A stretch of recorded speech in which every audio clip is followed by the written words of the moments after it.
Alright, welcome back to Comic Book History, episode number 82. Who am I discussing in this episode? Why, the second Ant-Man himself, Scott Lang. Made his first appearance in Avengers 181 as an electrician trying to work on the security system. It was a quick cameo that later evolved to a full appearance of the character in Marvel Premiere in a 47 to 48 two-part story that was actually apparently supposed to lead to an ongoing series for the character that went nowhere until 2015. Yep, who created Scott Lang? Damage Lee, John Byrne, and Bob Layton. Yes, and then pretty much right after this two-part debut as Ant-Man, where he basically stole the Ant-Man suit from Hank Pym in order to basically find a way to develop a cure for his daughter who suffered from heart disease. Yes, a heart disease. His daughter was held hostage by Darren Cross. Who is Darren Cross, you might ask? Well, some describe him as basically a D-list Iron Man villain.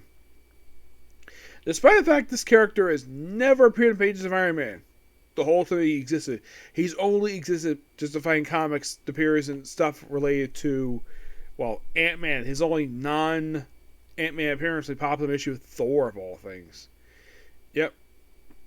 At the end of this two-parter, Darren Cross died and stayed dead for about 40 years until he was brought back in, 2015. I'll get to that. So, what did Scott Lang do for the next 40 years? Well, basically, he was a recurring character in books like Iron Man, The Avengers, popped up Marvel 2-in-1, helped out Ron for a couple issues of his book. Mostly put, he was a guest star character. That was pretty much his job, being a recurring character in the Marvel Comic Universe. Yes, and then he joined with the Fantastic Four in the early 90s. Well, the reason why he did that, because he sort of has a scientific background, because he's an electrician. So he joined as the scientific part of the Fantastic Four. He was part of it for about a year. Now, the reason why he was there, because this is a period of time where he was declared dead. Not him. It was Reed Richards. Yes, he came back, and then he was dropped for the team, and then he didn't do very much until around the late 1990s advent of Onslaught, where he became part of the Heroes for Hire series by John Ostrander, who was part of the book for pretty much the whole book's run.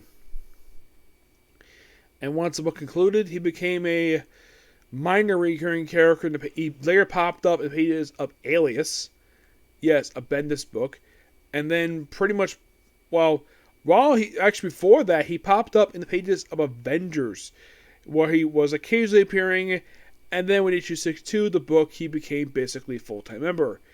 He was not part of the group very long. Oh no. He of course conflicted with Jack of Hearts, who died in issue 75, though he came back at 500 as a zombie. You might be thinking, what's with Avengers 500, you might ask? Avengers 500 is started one of the most controversial Avengers storylines to date, Disassembled, where in the opening issue, zombie Jack of Hearts blows himself up to destroy part of the Avengers front gate and kills Scott Lang. And he remains dead for almost 10 years. Yes. You might be curious though. I'll get to him I'll get to the next video. I'll talk about Eric O'Grady. His is quite different. During this period of time, his daughter became a superhero. Stature became part of the Young Avengers. She was part of pretty much every single Young Avengers lineup. She was part of the original run. The last 12 issues had a special. There was also the issue Young Avengers Present she popped up in. She also did the Civil War Runaway / Young Avengers, the Secret Invasion book. She was actually, after the events of Secret Invasion, she became part of Mighty Avengers, where she was there with the Second Vision, who had faith for her. Yes, he had faith for Cassie Lang. Yep, and she was still around for a good period of time. Yep, she was. And then pretty much after Mighty Avengers ended, she didn't do very much afterwards. Well, actually, if you think about it, next time she appeared in a comic book was right after Siege wrapped up. She popped up in a book that got heavily delayed over the course of 3 freaking years. What book was it? Avengers Children's Crusade, where in the book she took the Avengers team back in time to the events of Avengers 500, and she brought her father into the future, thus effectively reviving him after he apparently been dead for a decade. Because I mentioned the book later on. And then she comes back to the future, and then Doc Doom was there too, because the whole thing with this events in the book, and then Doc Doom kills Cassie Lang. Yeah, he kills her. And she's dead for like a year. I'll get to that. So, the Children's Crusade wraps up, basically with Scott Lang back. What is he to do? Well, he became part of the FF book by Matt Fraction. A book that was also had the artwork done by Mike Aldred, where he filled in the role of Reed Richards once again. He is on a team there with Medusa, She-Hulk, and Miss Thing, who he started a romantic relationship with, who prior to that she was in a relationship with Johnny Storm. Yes, because Johnny Storm dates half, like 10% of the Marvel Universe, basically. So, during the course of the book, he got his revenge against Doc Doom by beating the crap out of him. And then once the book ended, the Future Foundation once the original team came back, the group itself pretty much was basically non-existent at this point in time. Though, over in the pages of Avengers World, where Doctor Doom, when he was inverted, decided to make up one of his past sins by resurrecting Cassie Lang in Avengers World number 14, which was also the last issue Nick Spencer right for the book. And what happened right after this? Well, we had the start of one of my favorite comic books in the last 7 years. Ant-Man by Nick Spencer. A book that lasted for shockingly 5 issues before we restarted number 1. Thank Secret Wars, though it did let us publish an annual and a one-shot for Last Days. In this book, basically, where Scott Lang is out of his life because he's basically an ex-convict. So he's looking for something to do, so he looks for a job at Stark International, while basically working Tony Stark. He sort of gets a job, but before his first day, he has to go to Florida. Yes, he goes to Miami. The reason? Because his ex-wife took his daughter to Miami. Also, I should point out, though, his ex-wife a lot of the time doesn't like him very much at all. And her new husband hates him. All because he's an ex-convict. And I think also the fact that Peggy believes the fact that Scott brainwashed her daughter to become a superhero, despite the fact she wanted to do it in the first place. Yeah, there's been that's a frequent argument of theirs over the years, like basically of like is Scott responsible for turning her, having her the desire to become a superhero? From the way it's written, no, that is not the case. It's just that Peggy blames him for that. And during the course, but Cassie gets kidnapped again, this time by the son of Darren Cross, and of course we see also his cousin in the book too. Who is Darren Cross's cousin, you might ask? A minor villain by the name of Crossfire, who was also enemy of Hawkeye. Yes, who at one point convinced guards at a prison he was at to remove the little device he had in his head because it said there was a bomb in it. Just so he keep the damn thing. Yeah, seriously. So they work together and they pretty much in the way they dig up Darren Cross's body. I'm like, how the heck is this thing basically intact? What did they put him on ice for 40 years? So what they did, they kidnapped Cassie Lang to steal her heart. Yes, to steal her heart. Because it has pin particles in it. Yes, because she exposed them to it. And they got transferred over to him, and she got a new heart. Though she lost the pin part, she apparently lost the ability to grow and shrink. This becomes basically a major plot thread in the relaunch. Nick Spencer does a great job with this book. This book got a lot of praise when it came out. And I remember also there was a lot of comparisons between it and Matt Fraction's Hawkeye. Which I think that was a good thing. I like it basically, like you're in a new city. Miami doesn't usually get a lot of attention in the Marvel Universe very much. Because the Marvel Universe, everything has to be in New York City. Because Marvel Comic headquarters, New York City. Why would you not basically look at a familiar city like that? So while he's in Miami, he starts up his own security. He's a security, basically a security agency, basically known as Ant-Man Solutions, which is financed by a banker. And he hires 2 people to work for him. The first person is a Jerry Conway creation by the name of the Grizzly. Yes, the Grizzly! A character who first popped up in Amazing Spider-Man during the original Clone Saga. And they also included Machine Smith. Yep, Machine Smith. Yeah, he's like, okay, I want pay and I want a company car. Despite the fact the only thing they had was a freaking van. And they also had it where the female Beta was here. Well, I'll get to more of that in a minute. So, Miss Thing shows up too. And then basically they wrap up the story. I mean, of course, they have the relaunch of the Secret Wars. And also, Scott Lang meets a woman who was a female superhero for the 40s. Who apparently, Scott's father had a crush on her when she was younger.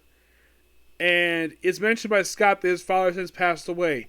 When did Mr. Lang basically pass away? I don't know. They don't really reveal that at all. It's the first time I could think of there, but Scott mentioned his father in the comics. Just say he died at some point. Oh yeah, and it turns out the banker who invested, who was basically his primary benefactor, was a Golden Age superhero. I'm not kidding about that.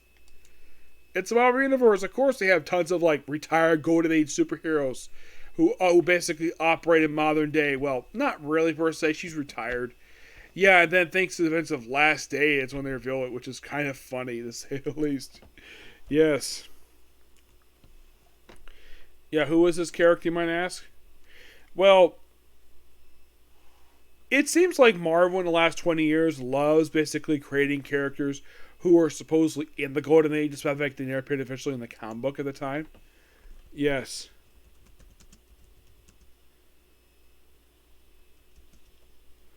Yeah, they love doing this for some reason.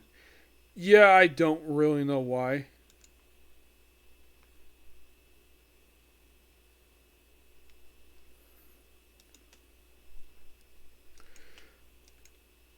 Let's see. Okay, his name is Augustine Cross. Yeah, and he's an expensive. Actually, no, he's not an expensive creation. Uh, he's created by 2 to 3 guys who've created his father. Damian Lee, Bob Layton, and John Romita Jr.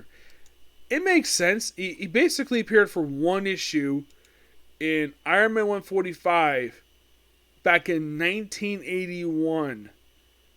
That was the first time he appeared. He didn't appear again until this Ant-Man book. Yep. There's also this surgeon named Erica Sorum, who actually is another character created by David Lee, John Byrne, and of course also, yeah, she's a doctor who also gets involved with this book. Yeah, she was written character pages of Iron Man, so of course they brought her back for this book.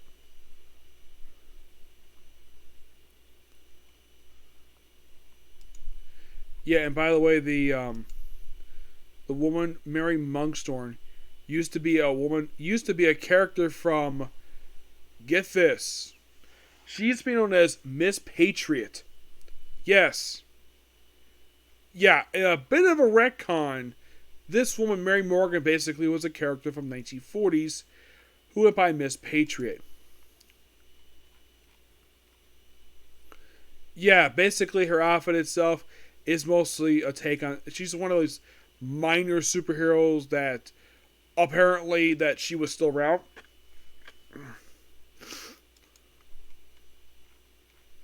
Yeah, it's like, okay, let's bring it... I'm not sure where the heck Nick Spencer found this character. It's like she pops up for 1 issue of the first line for Ant-Man under Nick Spencer. And then, of course, she pops up Ant-Man Last Days because of the whole investment thing. And then right afterwards we had the only annual this book had. Yep. And this had a team between Scott Lang and, of course, the original Ant-Man. Hank Pym. This was the second time they teamed up because he had a miniseries prior to this. When the Adventure comic book was going on, they actually had this brief miniseries where they apparently, this is sort of leading stuff related to Janet, and it was also stuff related to possibly bringing back Goliath. Yep. And then pretty much right after this annual, the book got relaunched after Secret Wars as Astonishing Ant-Man, and the book gets started out with Ant-Man in jail. And they do kind of explain how he gets here. So apparently Brooks into Cross Industries again to take down Darren Cross. Yep. Oh yeah, this book also has the debut of a character who appeared in the movies.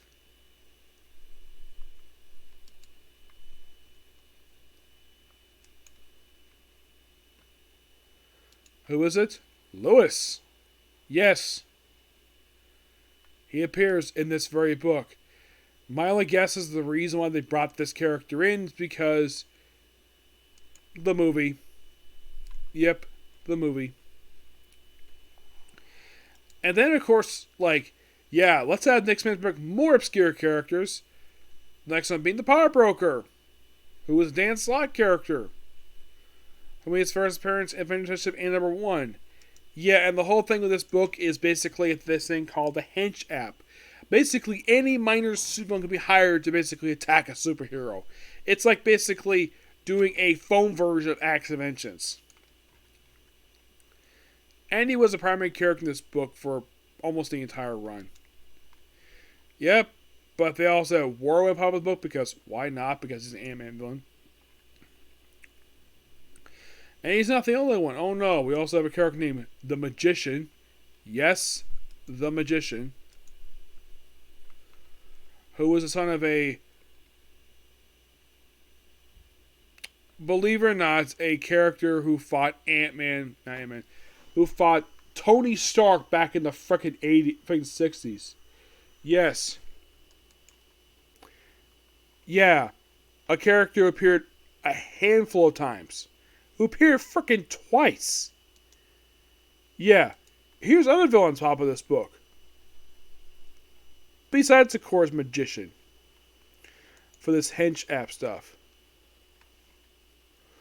Let's see. They bring in the Slug. They also bring a character known as the Hijacker. Yes, the Hijacker.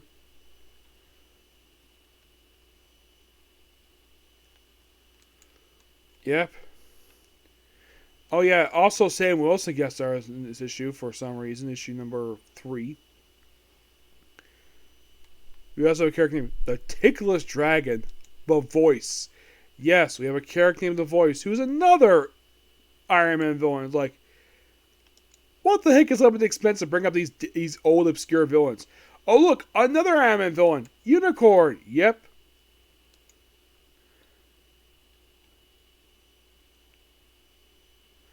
Well, they also bring a new version of Backlash. Yes, a new version of Backlash. Yep, a brand new version of the character. Let's see. It's also they also bring in the new Giant Man, who was a guy who's gay, named Raz Motora. Yeah. If you're curious, still, did he join any group? He's part of the Agents of Atlas. Yeah, and he's also gay. Yep. Also, Cassie gets back her powers. And she becomes Stinger. Yes. She takes the identity of her MC2 counterparts. Yep. And she gets a brand new costume. So back in the cover of issue number 6, is her basic stretch costume. But actually, she sports her MC2 costume, which very cool in that part. And eventually, of course, by the end of the book, oh yeah, during the course of the book, the theme of Beale pops up here. Oh, at the end of the first, apparently, I think it was in the annual, or Last Days, where Scott Lang had had basically slept with her. Yes, for some reason, he slept with Janice Reed, a woman who currently in Music Experiment is set to marry the son of Robbie Robertson. I'm not kidding about that. And also, there's also an attempt to rekindle a relationship between Miss Thing and Scott Lang, which goes nowhere. And eventually the book leads into his trial. Yes, his trial. Which of course is thrown out because Darren Cross pops up in the book wearing the Yellow Jacket suit. Yes. We also have a new Plant Man here too. Yes, a new Plant Man. For reasons.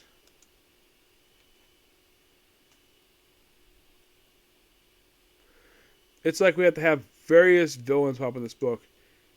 Yeah. Okay, Darren Cross when he becomes Yellow Jacket. For some reason, they decided to give him not the Hank Pym suit. Oh no, we give him the movie costume. Yeah, seriously. And then he's defeated, and then he pops like once or twice after this book wraps up. Yeah. He popped up in an issue of Captain America Steve Rogers. I very popped up in Thor, actually was during the run. Popped up in issue of Experiment, a couple issues of Marauders, and issue more like Head Games. That's been pretty much it for him. He's been appearing sporadically since the book ended. Yep. And then the book abruptly ends at 13 issues. Oh yeah, there's also another book for a couple other books afterwards. Another Ant-Man and the Wasp book, which has a team with Nydia Van Dyne. No, these two never become a romantic couple.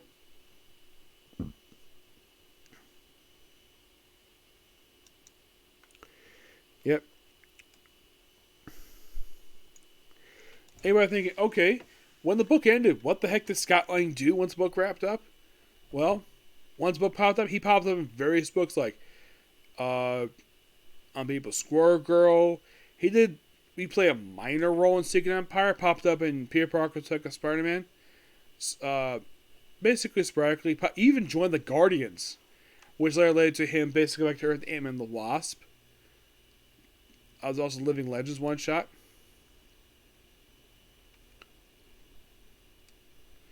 Which has Scott Lang team with the original Wasp. Yep. After the miniseries wraps up, he basically just continues to sporadically appears in Fantastic Four, appears in the Giant Man miniseries. Yes, it was a Giant Man miniseries. Well, it's really the War of the Realms. And you got Nerd Volume for Ant-Man. This is by Zeb Wells. Yes, Zeb Wells wrote this damn thing. And here's the strange thing, though, about this book that you may not know.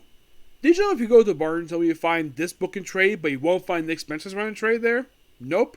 For some reason, it's not there. I do not know why it's not there.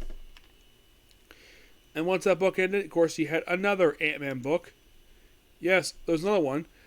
This one focusing on, basically, it's done by Al Ewing. It deals with the 6th anniversary of the original Ant-Man. And, well, he also appeared in a one-shot and appeared in some digital stuff. He also appeared in the final issue of War Across Time. And that's been pretty much it for him. No, seriously. It's like he didn't do very much once basically the book wrapped up. Yep. As for Cassie herself, same thing with her. Not much for her. I don't think she even joined the Champions. I thought it would be interesting, but nope. Well, of course, she can't join Young Avengers anymore because, well, that book has been tainted by Karen Gillian. Because, well, his run anyway was made tainted. But in the case of Scott Lang doing now, he's not doing very much. He's not dead like Hank Pym is. At least gotta praise Scott Lang for this. At least Marvel is consistent with this character.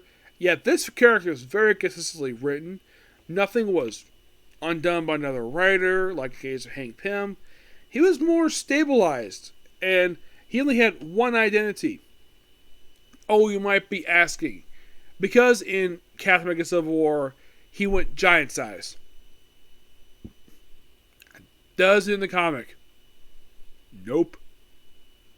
Well, not in the mainstream universe. Nope. He did in the Ultimate Universe and became Giant Man. So basically, Captain America Civil War did not draw from the 616 version for that particular scene. From the 1610 version. The Ultimate Universe version. Which he consider too with his daughter. He does very little in the Ultimate Universe. He pops a few times. His daughter's part of the Ultimates. At one point, Miles Morales had a crush on her, which went nowhere. Yeah. But in the case what you're wondering what he's doing now, he's not doing anything at all.